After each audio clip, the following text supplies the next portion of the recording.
banyak sekali gitu ya aktivitas yang dilakukan oleh, pembicara kita yang kedua gitu. Pastinya, materi yang akan di-share oleh Bu Umi Hasanah juga sangat, berguna sekali gitu ya untuk Bapak dan Ibu. Saya panggilkan langsung, narasumber kita yaitu, Ibu Umi. Halo, assalamualaikum Bu Umi. Waalaikumsalam Mbak Nelsa. Gimana kabarnya nih Mbak Nelsa? Alhamdulillah, Bu Umi apa kabar? Alhamdulillah Mbak sehat Alhamdulillah. ya, Sudah vaksin, Bu? sehat. Belum Mbak, Oh, belum kena belum. jadwal. Iya. Baik, semoga Mhm. sehat-sehat selalu ya Bu Umi. Nah, Bu Amin, Umi hari amin, amin, ini amin. Iya. akan bercerita juga nih tentang, blended learning ya Bu Umi, yang Mhm. pastinya akan sangat berguna bagi Bapak dan Ibu yang, bisa dimanfaatkan gitu ya Bu untuk, proses belajar mengajar setelah ini gitu. Silakan Bu Umi, saya izin Terima kasih Mbak Nelsa. share ya Bu. Sama-sama Bu. Ya boleh Mbak. Ya. Ya, Assalamualaikum warahmatullahi wabarakatuh. Selamat sore Bapak Ibu peserta WIT Series dan juga tim Wadah Inspiring Teacher 2021. Sebelumnya Mbak Nelsa, apakah suara saya terdengar dengan jelas, Mbak? Halo Mbak Nelsa? Jelas sekali Bu Umi, jelas Oh Bu. ya, terima kasih. Saya sebelumnya mengucapkan terima kasih kepada tim Wardah Inspiring Teacher 2021 karena sudah memberi kesempatan kepada saya untuk berbagi pengalaman mengajar saya dan tentunya pengalaman saya menjadi peserta WIT yang bikin sampai sekarang itu susah move on gitu ya. Sehingga kalau ada program WIT itu penasaran ada apa ini WIT gitu seperti itu. Baik Bapak Ibu, sebelum saya diskusi dengan Bapak Ibu yang ada di room ini, mohon slide yang ketiga Mbak. Slide yang ketiga bisa dilihatkan. Iya, yang ketiga. Oke, oke Bapak Ibu, di awal saya berbagi pengalaman atau mencoba pembelajaran permasalahan di dalam kelas. Nah, kira-kira Bapak Ibu yang ada di room ini punya nggak ya permasalahan yang sama dengan saya ketika murid di kelas itu sudah mulai malas belajar, murid di kelas itu ketika diberikan tugas itu justru bingung, kemudian apa yang harus dilakukan, bertanya juga tidak, tapi tidak mengumpulkan tugas seperti itu, Mbak Nelsa. Nah, ada juga nih permasalahan di pembelajaran saya, orang tua murid, wali murid, telepon, Bu, ini gimana anak saya itu disuruh belajar mengerjakan tugas, kok malah tidur ya, seperti itu. Jadi sepertinya itu benar-benar enggak mau belajar begitu. Nah, ujung-ujungnya ternyata kondisi kelas yang seperti ini, yang stressing itu bukan muridnya, bukan orang tuanya, tapi juga termasuk gurunya. Jadi saya sebagai guru ini gimana ya anak-anak kok seperti ini ada semacam beban moral, ada semacam tanggung jawab yang belum terselesaikan sehingga bagaimana caranya supaya murid-murid saya tidak lagi malas belajar, tidak lagi bermasalah ketika diberikan tugas seperti itu, Mbak Nelsa. Nah, kira-kira nih Bapak Ibu yang ada di room ini punya nggak ya permasalahan yang sama kayak saya ini kira-kira? Bisa aku cek ya. Oh ya, jelas Bu, jelas seperti itu. Oh, enggak, itu jawaban saya pertanyaan tadi ya. Uh, Iya, Iya, gimana nih kayaknya Bapak kalau Ibu? kalau heeh, Ada Bu dari Bu Aida, dari Bu Rini ada iya, pastinya. banyak sekali. Kayaknya semua guru kayaknya hampir semuanya punya masalah-masalah di dalam pembelajarannya, begitu ya Mbak Nelsa? Betul sekali Uh, Bu. Heeh. Jadi di sini akhirnya saya mencoba menerapkan model pembelajaran atau semacam pendekatan yang menurut saya di masa yang akan datang itu tetap dipakai meskipun tidak dalam masa pandemi, Mbak Nelsa. Sehingga saya pilih coba sih kalau misalkan saya terapkan blended learning karena saya sebagai guru SMK itu ada Mbak kegiatan kami tatap muka yaitu kegiatan praktik untuk membuat produk produk hasilnya anak-anak itu, kami tetap mengadakan kegiatan tatap muka. Nah, kebetulan saya di sekolah itu juga mengajarnya campuran, mengajar IPA, mengajar biologi, mengajar produktif pertanian, sehingga ini saya pakai sebaik-baiknya untuk menerapkan metode blended saya seperti itu.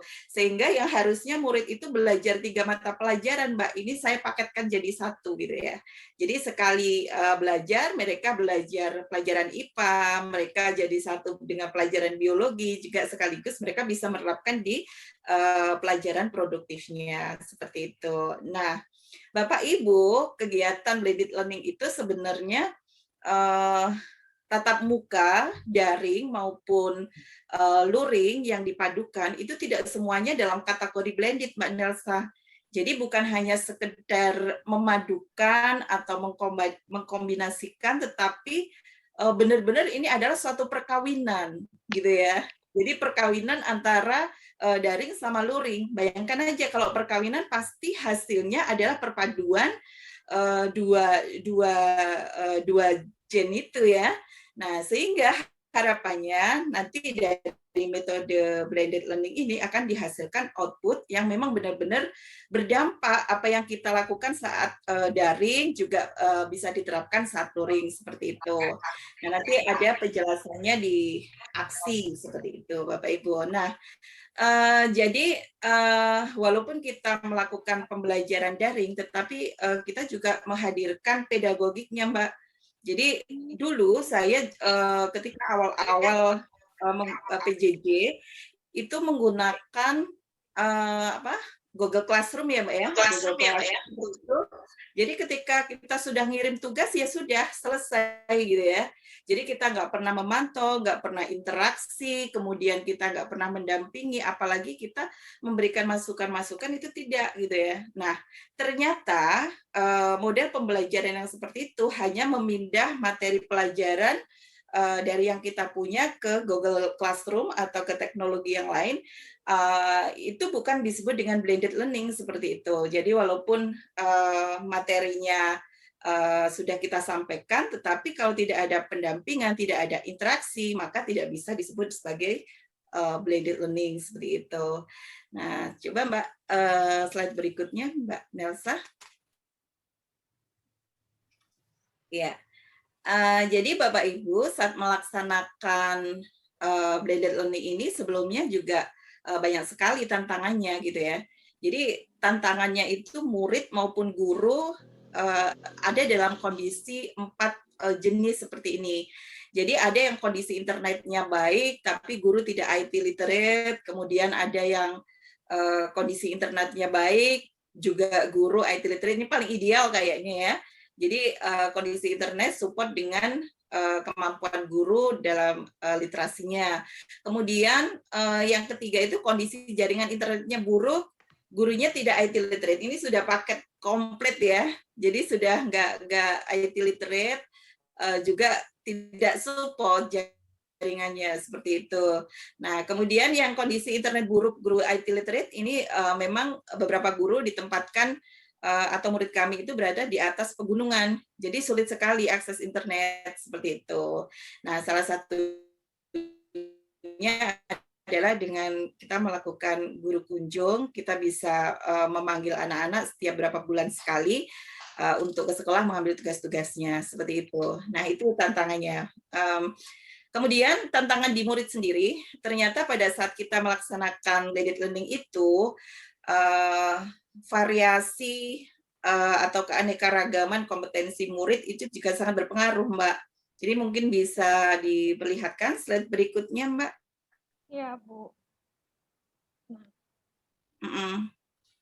Nah, di sini saat kami beraksi gitu ya, selain kami juga berkolaborasi dengan guru lain, tantangannya adalah kemampuan murid yang berbeda-beda, kompetensi yang berbeda-beda. Apalagi saya Nelsa mengajar guru pertanian yang notabene itu harus ke lahan, harus menggunakan alat-alat berat, di mana kalau alat-alat berat itu kalau murid yang perempuan terasa berat juga, terasa risih juga gitu. Padahal mereka harus berkompeten di bidang itu. Nah, pada saat praktik itulah guru merasa menyebabkan guru merasa, aduh ini gimana, materi aja mereka nggak dapat, mereka dapatnya dari internet aja, gimana caranya gitu. Nah, ini salah satu tipsnya untuk Bapak Ibu guru di sini mungkin bisa diterapkan gitu ya. Ternyata mengajar itu nggak secapek yang kita kira, Mbak Nelsa. Mengajar ketika kita mampu memberdayakan murid itu ternyata membantu guru, apalagi di jam-jam terakhir seperti itu. Nah, akhirnya saya kelompokkan Mbak Nelsa, murid yang berkompeten membuat pupuk, saya kelompokkan menjadi satu. Murid yang berkompeten dalam mengoperasikan alat penyemprot hama, seperti itu saya jadikan satu, Mbak. Nah, akhirnya mereka saling bertukar informasi, saling berbagi kompetensi. Jadi murid yang berkompeten membuat pupuk berbagi sharing ke temannya yang tidak berkompeten dan seterusnya. Nah, senangnya kalau kegiatan offline pada saat luring itu, Mbak Nelsa, pada saat panen, saat produknya sudah nyata didapatkan anak-anak. Nah, sepertinya kerja keras anak-anak itu terobati gitu ya. Jadi di gambar offline, anak-anak sedang habis panen, kemudian packaging untuk dijual ke teman-temannya sendiri atau ke guru-gurunya. Nah, seperti itu kegiatan offline kami. Nah, kenapa mereka bisa sampai panen? Kenapa mereka sampai berhasil dalam pembelajaran ini? Karena peran serta di kegiatan daring guru, Mbak Nelsa. Jadi pada saat kegiatan online atau daring, kami memanfaatkan Google ya, Google ada Flipped Classroom seperti itu. Jadi kami tidak hanya memindah materi aja, tetapi kami juga berinteraksi dengan murid. Jadi lewat WhatsApp, apa ya materi yang tidak bisa dimengerti, kira-kira materinya sudah sampai mana, halaman mana nih yang dipelajari seperti itu. Jadi saya mandunya itu sampai halaman mana kalian pahamnya gitu. Kalau nggak paham itu apa yang nggak dipahami seperti itu. Kadang-kala Mbak Nelsa, ulangan pun juga seperti itu, penilaian formatif. Anak-anak saya suruh buat soal sendiri dari apa yang dia alami. Nah, soal itu dibagikan ke teman-temannya seperti itu.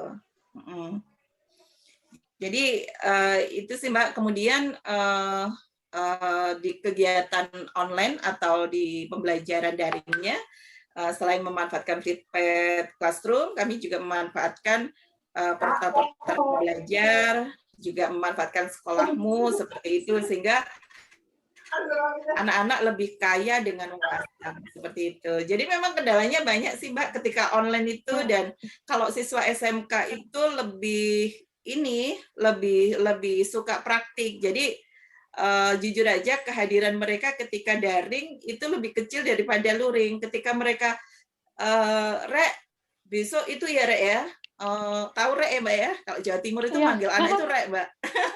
Iya Bu. Ya, Rek, besok kita praktik ke lahan ya Rek, gitu ya. Jadi anak-anak itu seneng Mbak. Jadi banyak yang hadir, berapa persen, kalau nggak sakit mereka juga pasti akan hadir. Beda lagi kalau daring gitu ya. Jadi kalau daring itu anak-anak kadang-kala Bu nggak punya pakai data, Bu sinyalnya jelek seperti itu. Sehingga inilah peranan blended learning, Mbak. Jadi blended learning itu mengkombinasikan sehingga tetap menghadirkan pedagogiknya yang paling penting. Jadi jangan sampai meninggalkan pedagogik. Sekali lagi Bapak Ibu, ketika Bapak Ibu mengkombinasikan antara offline dengan online, kemudian di situ tidak ada unsur pedagogik, tidak ada interaksi antara murid dengan guru, tidak ada pendampingan intensif, juga tidak ada integrasi secara konstruktif, itu tidak bisa disebut dengan blended learning. Seperti itu Mbak. Mungkin next Mbak, terakhir mungkin.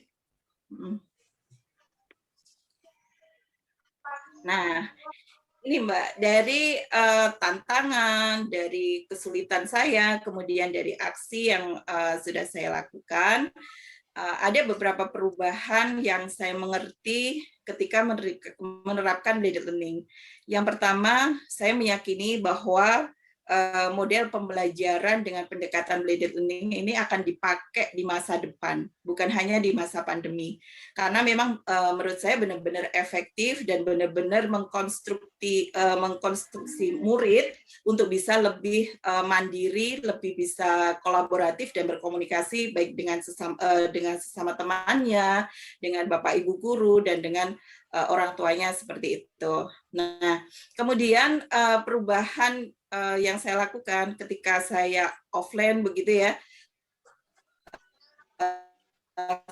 sebelum pandemi, saya jarang sekali melakukan diagnosis awal. Jadi saya anggap murid satu kelas itu kemampuannya sama semua. Nah, ini sangat terasa sekali. Saya seperti terpukul gitu ya, ketika di masa pandemi itu ternyata terlihat sekali, terbuka sekali, dan semuanya serba terbuka bahwa kenyataannya kompetensi murid itu sangat berbeda-beda sekali. Nah, sehingga perubahan yang akan saya lakukan adalah dengan melakukan diagnosis awal sebelum mengajar seperti itu. Kemudian mengembangkan bakat dan minat murid itu sesuai dengan kompetensi. Memang benar, Mbak. Jadi kalau misalkan mereka itu berkompeten pada satu hal, akan lebih baik kita mengasah pada kompetensi itu. Karena saya yakin keterampilan abad 21 itu yang dibutuhkan adalah di kompetensi keterampilannya lebih dominan seperti itu. Jadi memang tidak bisa dipungkiri bahwa murid SMK itu tidak bisa disamaratakan pola pikir, bahkan antar jurusan, satu sekolah antar jurusan itu memiliki karakter yang berbeda. Bayangkan Mbak, saya di sekolah saya ada 7 jurusan dengan 7 karakter murid seperti itu. Jadi hampir semuanya itu berbeda jauh, ya. Nah, bagi guru-guru yang mengajar pada satu jurusan tidak masalah, Mbak. Tetapi yang mengajar pada semua jurusan pusing gitu. kalau belum belajar mendiagnosis seperti itu. Kemudian yang ketiga adalah melakukan pendampingan dan interaksi positif dengan murid. Ini memang sangat perlu sekali. Nah, ini ada cerita, Mbak, saya. Ketika saya belum mengikuti pelatihan guru merdeka belajar gitu ya, sebut saja saya bukan guru merdeka belajar gitu ya. Pada saat jam-jam terakhir, ketika murid tidak memperhatikan, ketika murid tidak istilahnya nggak nyambung dengan apa yang saya ajarkan dan saya sudah dalam kondisi lelah, kira-kira apa yang saya lakukan, Mbak, ke murid-murid saya? Pasti marah-marah, hei kamu jangan tidur, seperti itu ya, hei kamu jangan rame, kayak gitu ya. Nah itu sebelum saya jadi guru merdeka belajar, Mbak. Nah nanti dibahas kan sama Bu Dina itu. Betul.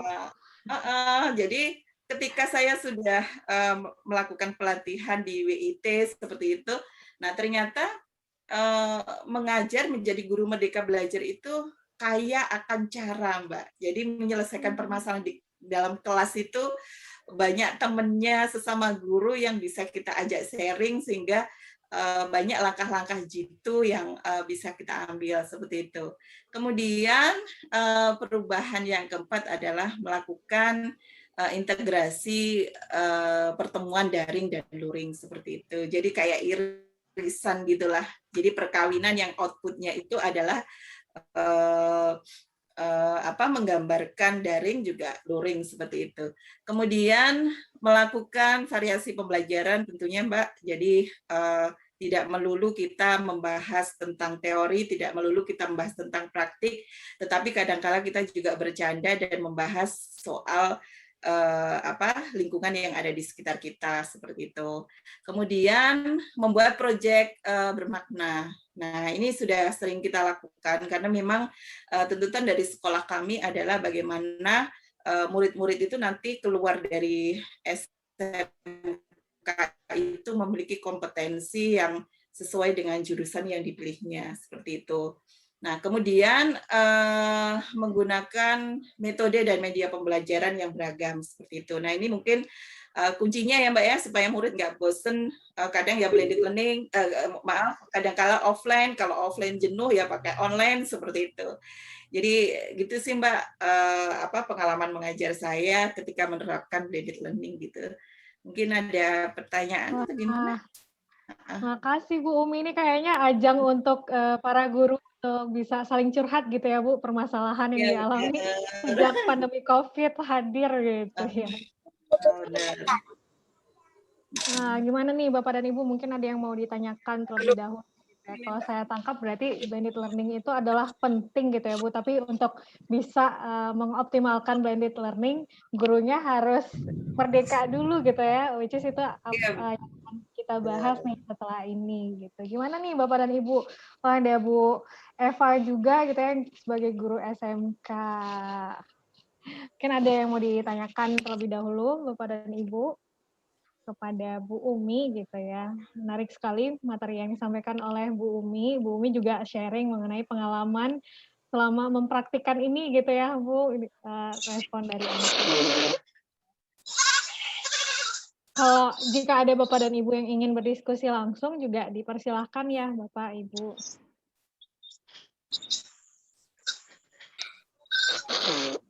Dari Bu Silmia, terima kasih Bu Umi sharing-nya. Gitu. Wah. Sama-sama Bu.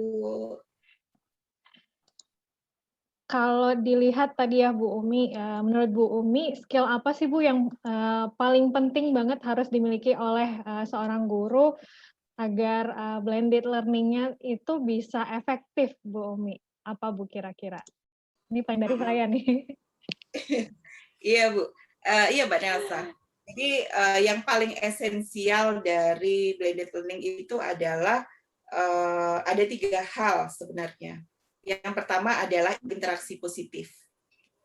Jadi program blended learning ini harus memungkinkan terjadinya interaksi yang positif antara guru dan muridnya. Kemudian harus ada kontinuitas dalam berinteraksi, Mbak.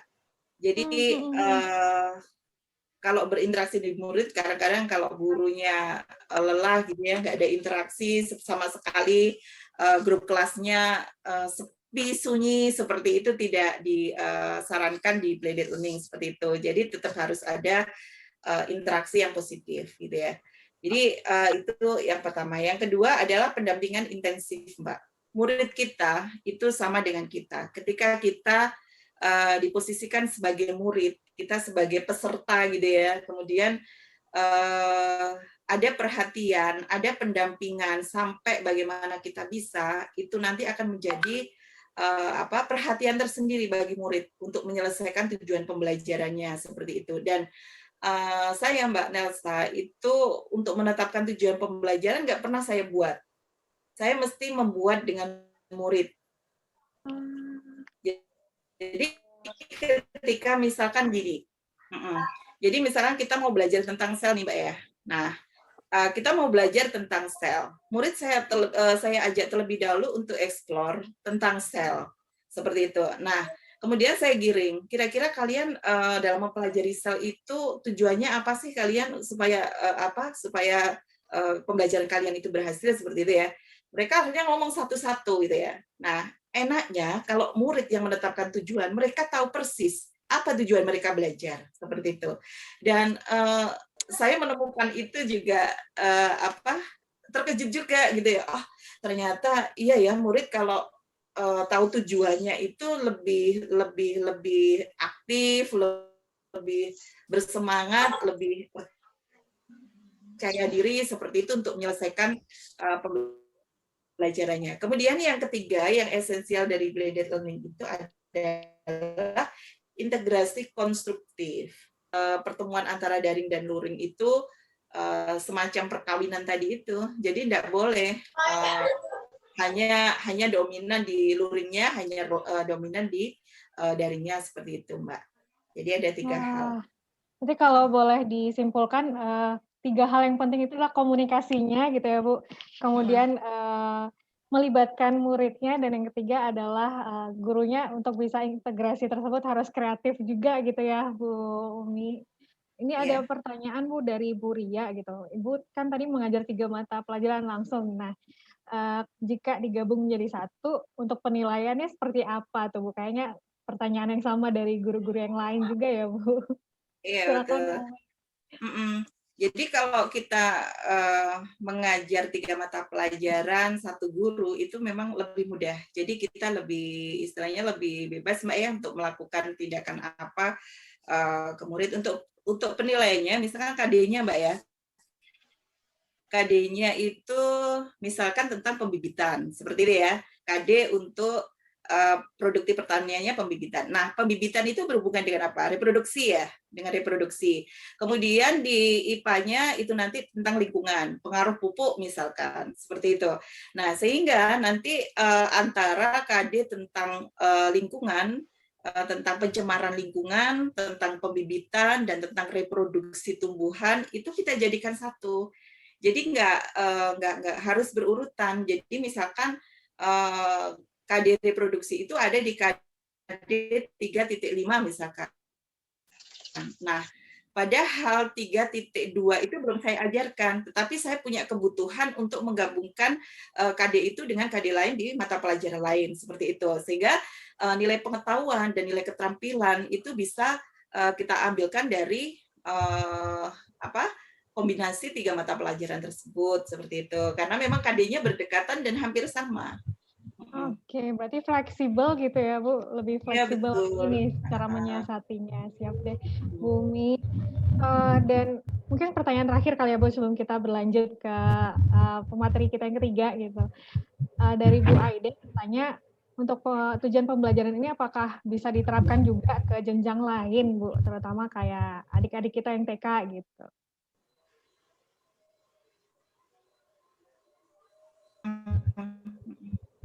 Iya, saya rasa kalau penata yang berbeda bisa diterapkan di semua jenjang ya Mbak Nelsa. Jadi apalagi anak PAUD. Anak PAUD itu justru kalau dijelaskan anak-anak hari ini tujuan kita pembelajaran kita itu adalah mengenal bola. Seperti itu justru mereka kadang ada yang nggak fokus gitu. Tapi kalau kita menggiring ini kira-kira bola ini yang bentuknya kayak bola ini apa ya, seperti itu. Jadi mereka tahu bahwa mempelajari bentuk bola itu untuk mengenal bentuk-bentuk benda lain yang ada di sekitarnya kayak gitu. Jadi menurut saya justru anak-anak PAUD dan anak-anak TK itu jadi inspirasi bagi guru-guru untuk menerapkan di jenjang SMK loh Mbak, benar itu. Jadi ketika saya sharing dengan Bapak Ibu guru PAUD sama TK, terapkan di SMA SMK seperti itu. Wah, jadi yang penting tahu dulu gitu ya Bu, sistemnya gimana gitu, dan bisa diterapkan ke jenjang manapun gitu. Justru bisa saling belajar satu sama lain ya, Bu Umi, menarik banget. Ya, betul.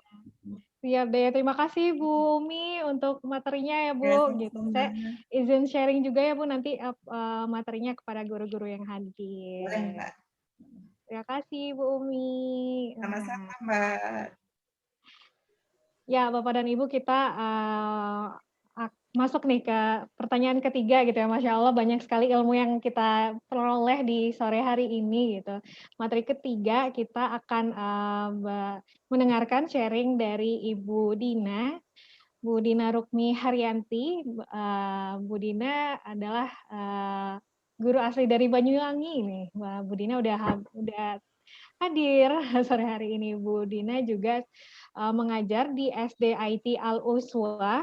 Beliau selain menjadi guru, Bu Dina juga punya karir lain gitu ya Bu. Pertama adalah penulis 2 buku solo dan 5 buku antologi. Wah, penulis. Dan yang kedua adalah trainer di Lembaga Training Al Uswah Banyuwangi. Halo Bu Dina, Assalamualaikum. Waalaikumsalam Mbak Nelsa. Terima kasih.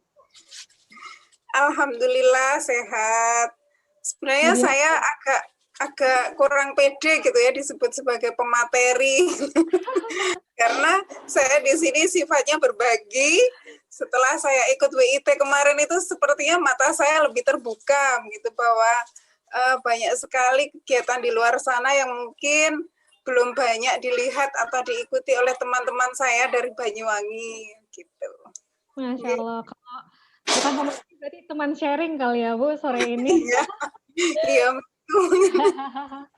Bu Dina juga nanti akan bercerita tentang bagaimana merdeka belajar gitu ya Bu, untuk guru harus keluar dari zona nyaman dengan merdeka belajar gitu. Nah, tadi kita sudah belajar banyak dari Bu Winnie tentang free sites dan Bu Umi tentang blended learning gitu. Nah, banyak sekali yang bisa dipelajari oleh Bapak dan Ibu guru semua, dan tentunya sebelum belajar hal-hal baru kita harus merdeka belajar dulu gitu kali ya Bu, bridging-nya nih dari materi-materi yang tadi gitu.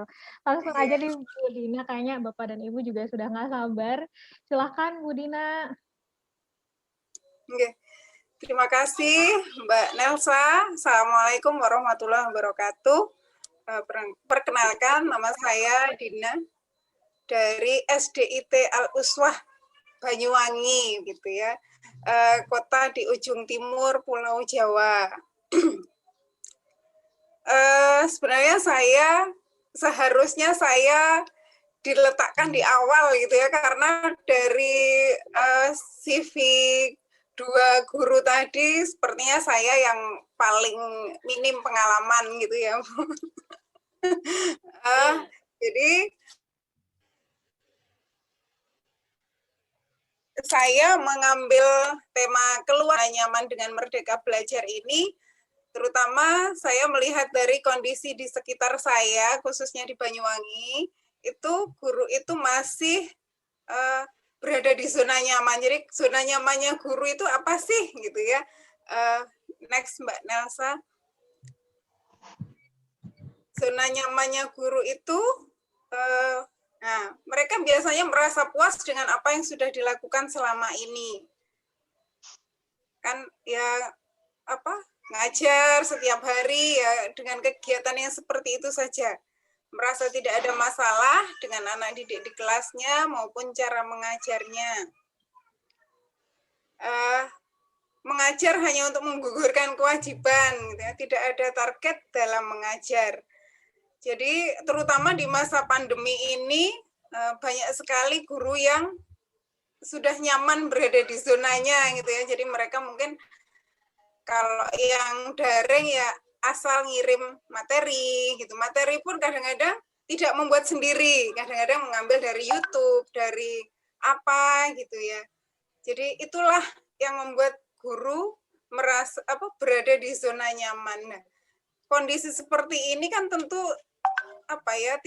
tidak bisa berlangsung lama-lama karena kasihan siswanya kalau seperti ini terus kan. Misalnya dari YouTube pun mereka tidak perlu mendapatkan dari gurunya, mereka bisa mendapatkan sendiri karena anak-anak sekarang kan banyak yang sudah pegang HP sendiri, punya HP sendiri. Kalau materi itu hanya dari YouTube, tidak ada interaksi, kasihan siswanya. Maka sebagai guru yang pertama kita harus keluar dari zona nyaman itu tadi. Dengan merdeka belajar. Apa sih merdeka belajar itu? Next Mbak Nelsa. Ini ya, yang terjadi di luar sana kalau guru itu berada di zona nyamannya, mereka akan ketinggalan karena arus informasi yang cepat memaksa semua aspek kehidupan harus berubah. Dunia pendidikan di Indonesia pun mulai berbenah. Pemerintah juga sekarang sedang mencanangkan gerakan merdeka belajar. Kalau kita tetap berada di zona nyaman kita, lama-lama kita akan terlibas. Dan kalau kita terlena dengan kondisi ini, sekolah kita yang akan dirugikan. Lama-lama muridnya kan berkurang. Kalau sekolah di sana gurunya begitu-begitu saja, gitu ya. Materinya dari YouTube, materinya dari sini, gitu ya. Jadi kita harus segera berubah. Next, Mbak. Nah, sekarang merdeka belajar. Apa sih merdeka belajar itu? Sekarang Mas Menteri sedang menggalakkan ini ya, merdeka belajar. Merdeka belajar itu apa? Merdeka belajar adalah jadi belajar tidak hanya untuk ujian ini ya. Belajar yang diatur sendiri oleh pelajar. Jadi dengan dibimbing gurunya, siswa bisa menentukan tujuan, cara, dan penilaian belajarnya. Dari sudut pandang pengajar, merdeka belajar berarti belajar yang melibatkan murid dalam penentuan tujuan, memberi pilihan cara, dan melakukan refleksi terhadap proses dan hasil belajar. Nah, pengalaman saya semasa daring ini ya, kalau sebelum daring saya memang biasa misalnya saya memberikan suatu materi gitu, saya terserah anak-anak mau belajar dengan cara apa, mau sambil duduk di bawah lesehan atau sambil jalan-jalan, saya bebaskan mereka. Nah, sedangkan pada saat daring ini kan biasanya kita menagih tugas dari mereka, saya bebaskan. Misalnya tugas untuk merangkum gitu ya. Ada yang bertanya, apakah boleh ditulis? Boleh. Apakah boleh voice note? Boleh. Jadi semua kita mengakomodasi semua keinginan anak-anak gitu. Agar mereka nyaman dengan cara belajarnya itu. Jadi agar mereka tidak merasa bahwa itu sedang belajar. Karena yang saya tangkap selama ini bahwa belajar itu adalah sebuah beban ya. Jadi belajar itu adalah sebuah beban bagi anak-anak. Anak-anak saya sendiri kadang-kadang, aduh sekolah lagi. Gitu ya. Jadi sekarang pun saya di rumah kalau dengan anak-anak itu saya belajarnya dengan nonton film. Ini nonton film, itu saya setelkan film, ini apa, gitu. Isinya apa film itu tadi. Itu adalah salah satu bentuk merdeka belajar, kalau menurut saya ya. Jadi, yang sering masih membuat guru itu terpatok pada sesuatu itu karena kita seringkali membayangkan bahwa belajar itu adalah di meja dengan buku tulis, dengan pulpen, dengan buku pelajaran. Nah itu, padahal belajar itu bisa dari mana saja. Jadi kalau saya memberikan tugas kepada anak-anak, misalnya saya ingin mereka membuat karangan gitu ya, karena saya guru bahasa, menginginkan anak-anak membuat karangan, saya membebaskan mereka untuk memilih objek. Apa saja bisa berupa mainan mereka atau dari orang tua mereka yang akan diceritakan. Jadi itu akan membuat mereka lebih tereksplor kemampuannya. Kalau mereka melakukan sesuatu yang disukai, itu pasti akan lebih lebih baik hasilnya karena mereka melakukannya dengan sukacita. Ini ya. Jadi ini misalnya pelajar menentukan tujuan, cara, dan penilaian belajarnya. Kita bantu anak-anak untuk menentukan tujuannya. Misalnya, mengarang. Tujuannya apa mengarang? Kita ajak mereka untuk berpikir ke sana. Misalnya, nanti suatu saat menjadi penulis. Jadi, mengarang adalah untuk belajar menulis yang baik. Jadi, kita pancing mereka agar keluar apa yang mereka harapkan dari proses belajar itu tadi.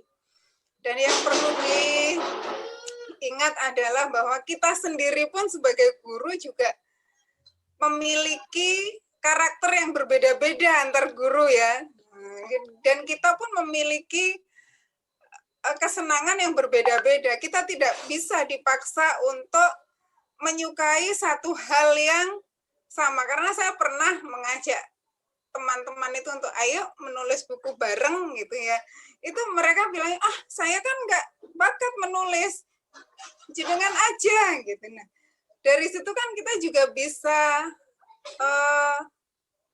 menarik kesimpulan bahwa jika kita sebagai guru tidak suka diajak melakukan sesuatu yang tidak kita sukai, bagaimana dengan anak-anak? Gitu ya.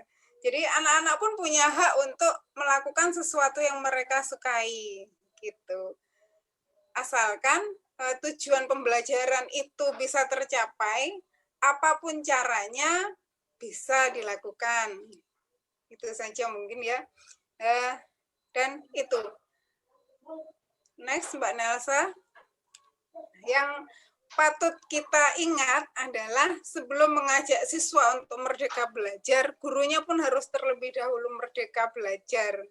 Seperti yang saya bilang tadi, bahwa kita sebagai guru, karakter kita beda-beda, kesenangan kita berbeda-beda, apapun yang kita lakukan itu bisa jadi berbeda. Jadi misalnya cara saya mengajar siswa pasti berbeda dengan cara guru Bu Umi tadi mengajar siswa, gitu. Tergantung dari karakter dan juga hobi Bu Umi, gitu. Seperti kemarin saya juga pernah mengajak anak-anak untuk membuat buku bersama yang temanya pengalaman di masa pandemi. Saya juga tidak bisa memaksa semua anak untuk mengikuti kegiatan saya ini. Jadi saya pilih beberapa anak yang saya anggap mampu menulis. Saya ajak untuk menuliskan pengalaman mereka tentang perasaan mereka di masa pandemi ini. Alhamdulillah, bukunya saat ini sedang dicetak dan mendapatkan apresiasi dari wali murid. Mereka sangat senang, anak-anaknya dilibatkan. Jadi begini, jadi kita bisa mengakomodasi kemampuan anak-anak, bisa menyalurkan bakat mereka. Harapan saya juga suatu saat nanti ada juga yang memfasilitasi untuk menghasilkan sesuatu sesuai dengan karakter dan hobi guru yang lain, gitu. Misalnya ada yang seperti salah satu teman di sekolah saya itu ada yang senang merajut, gitu. Saya ingin juga mengajak beliau untuk suatu saat menghasilkan produk rajut bersama siswanya, gitu kan, bisa juga dijual, gitu ya, bisa menghasilkan produk. Gitu. Itu juga bisa menjadi salah satu bekal anak-anak untuk terjun ke masyarakat, karena tujuan pendidikan yang paling penting, yang paling utama itu adalah menyiapkan peserta didik untuk siap terjun di masyarakat. Jadi kita membekali mereka dengan life skill, bukan hanya pengetahuan atau kognitif saja, tapi juga life skill dan juga karakternya, gitu ya. Nah, sekarang ini seperti saya sekarang sedang seperti kemaruk gitu ya Mbak, kalau bahasa Jawanya itu seperti senang gitu ya mendapatkan pengalaman dari Wardah kemarin. Jadi mata saya seakan terbuka bahwa di luar sana itu banyak ilmu yang bisa kita dapatkan secara gratis. Jadi guru-guru itu sekarang enak kalau mau dapat ilmu gitu ya. Di luar banyak sekali pelatihan-pelatihan itu yang bisa kita dapatkan secara gratis, seperti Wardah ini salah satunya ya. Wardah Inspiring Teacher itu luar biasa sekali. Saya dari sini ingin mengajak semua orang yang ada di sekitar saya untuk ikut kegiatan ini karena sangat luar biasa dan benar-benar membuka wawasan kita bahwa di luar sana pendidikan itu sedang bergerak, gitu. Jadi tidak stagnan, tidak jalan di tempat. Kita sedang bergerak menuju suatu perubahan, begitu ya. Kita sedang bergerak menuju yang lebih baik, semoga, gitu ya. Nah, jadi saya ingin mengajak lagi bahwa guru jangan terjebak di zona nyaman. Mari kita bergerak, mari kita berubah, merdeka belajar. Next, Mbak.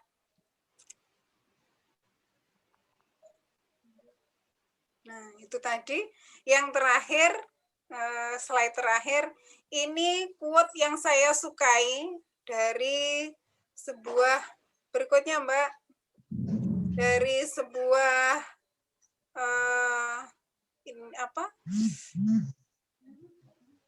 ini institusi yang bergerak di bidang pelatihan guru, gitu ya, upgrading guru, yaitu Kualitas Pendidikan Indonesia, bahwa hanya guru yang belajar yang berhak mengajar. Jadi kalau guru yang tidak mau belajar, sebaiknya berhenti saja menjadi guru. Intinya begitu ya. Jadi karena dunia ini terus bergerak begitu ya.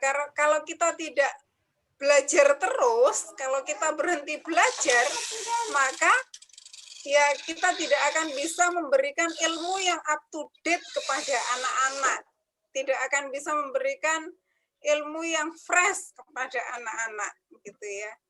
Dan dengan kita terus belajar, berarti kita sudah memberikan contoh yang baik bahwa kita adalah seorang pembelajar kepada anak-anak. Jadi anak-anak akan mengikuti apa yang kita lakukan. Jadi anak-anak juga akan senang belajar kalau gurunya juga senang belajar. Itu saja mungkin ya Mbak Nelsa, sekedar sharing pengalaman. Mungkin mohon maaf jika apa yang saya sampaikan mungkin kurang berkenan, karena saya juga seperti yang saya katakan tadi, saya baru di sini, baru mendapatkan ilmu, tetapi sudah ingin menyampaikan. Oke, terima kasih atas perhatian Bapak Ibu semuanya. Wassalamualaikum warahmatullahi wabarakatuh. Waalaikumsalam warahmatullahi wabarakatuh. Bu Dina, terima kasih banyak Bu untuk semangatnya ya. Setuju sekali Bu, kita semua adalah murid dan guru gitu ya Bu. Jadi semua murid semua guru nih sesuai dengan salah satu tagline gitu ya. Oke. Nah, untuk bisa mengajar kita juga harus perlu belajar. Nah, maka dari itu di sesi sore ini kita sama-sama belajar dengan teman diskusi, teman sharing, yaitu ada Bu Dina, Bu Winnie, dan juga Bu Umi gitu. Nah, Bu Dina, mungkin kita langsung saja gitu ya Bu, ngobrol-ngobrol nih dengan narasumber kita yang lain gitu ya. Tadi kan sudah banyak teaser-teaser tentang wadah inspiring teacher gitu ya. Mungkin Bapak dan Ibu yang hadir sudah nggak sabar lagi dengarkan cerita dari Bu Winnie, Bu Dina, dan juga Bu Umi gitu. Bu Umi sudah di spotlight kah? Sebentar. Sudah selesai. Belum. Keren-keren ya Bapak dan Ibu seluruh pemateri kita. Nah, halo Bu Umi, Bu Winnie, dan Bu Dina sudah bergabung kembali bersama kita. Ya. Gitu. Insya Allah sekali materi-materi yang di-sharing sore hari ini kita jadi belajar banyak hal gitu ya, baik dari segi muridnya, dari segi gurunya, dan juga dari segi sekolahnya gitu ya. Kalau tadi Bu Winnie cerita soal Google Sites gitu. Nah, langsung aja nih Bu, ketiga teman sharing kita sore hari ini gitu. Mungkin saya mulai dari Bu Umi, karena Bu Umi alumni WIT 2019 gitu ya. Mungkin Bu Umi, pertanyaan langsung saya satukan gitu ya Bu. Apa sih pengalaman yang paling menarik saat WIT, dan kemudian apa yang Bu Umi rasakan setelah mengikuti WIT yang kaitannya dengan murid Bu Umi? Wah, ini Mbak Nelsa. Kalau berbicara tentang pengalaman di WIT itu kalau dijabarkan 2 hari kayaknya nggak selesai ya. Jadi pengalaman saya WIT 2019 itu satu, saya benar-benar terkejut, saya benar-benar surprise sama murid saya direkomendasikan tanpa saya tahu. Jadi tidak ada rekayasa, tidak ada instruksi dari saya, tolong daftarkan itu, enggak seperti itu. Setelah saya konfirmasi Mbak Nelsa, itu ternyata murid saya, iya Bu, soalnya saya pengen ngasih surprise Ibu gitu, seperti itu Mbak Nelsa. Jadi benar-benar yang bikin susah move on karena ada cerita seperti itu. Kemudian pada saat pelatihan WIT itu Mbak di Surabaya itu berlangsungnya kan 2 hari ya Mbak Nelsa, tapi saat itu kan offline gitu ya, di jadi pelatihannya itu benar-benar terasa banget.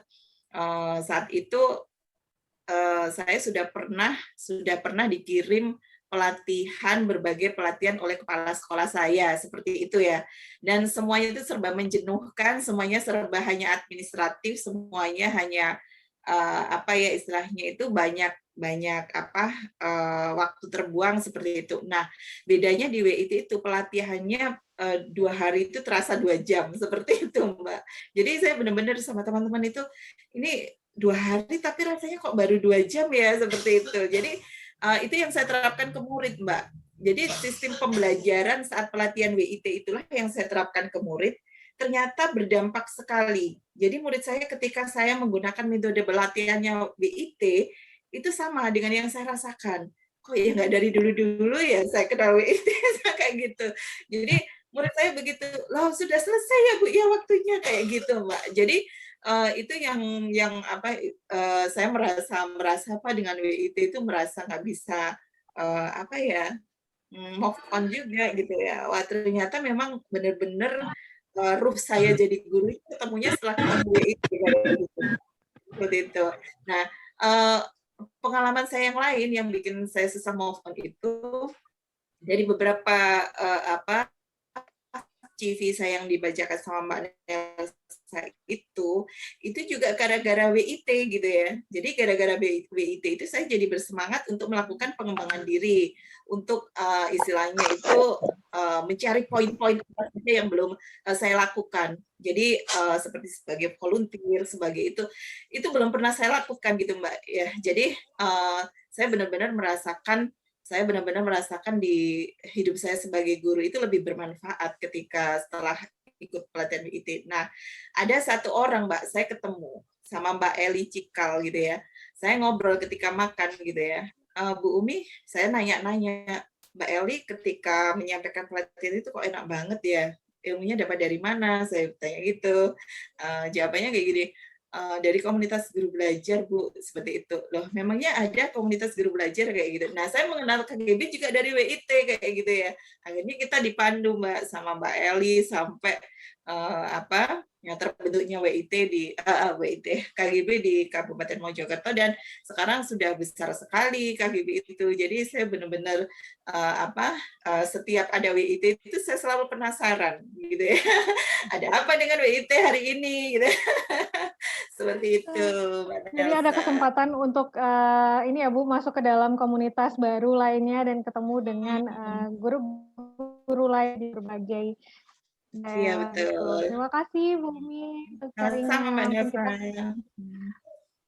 Kita lanjut ke Bu Winnie kali ya. Bu Winnie, masih pertanyaan yang sama Bu, apa sih yang Ibu masih ingat banget dan apa respon dari murid nih Bu setelah ikut pelatihan? Ya Mbak, wah pokoknya luar biasa ya. Saya itu baru udah lama sih ngajar tuh 14 tahun ya, tapi baru denger WIT itu saat 2020. Dan itu dari orang tua murid gitu ya, dari orang tua murid share link yang rekomendasi itu gitu ya, dia share di grup saya, di grup kelas saya gitu.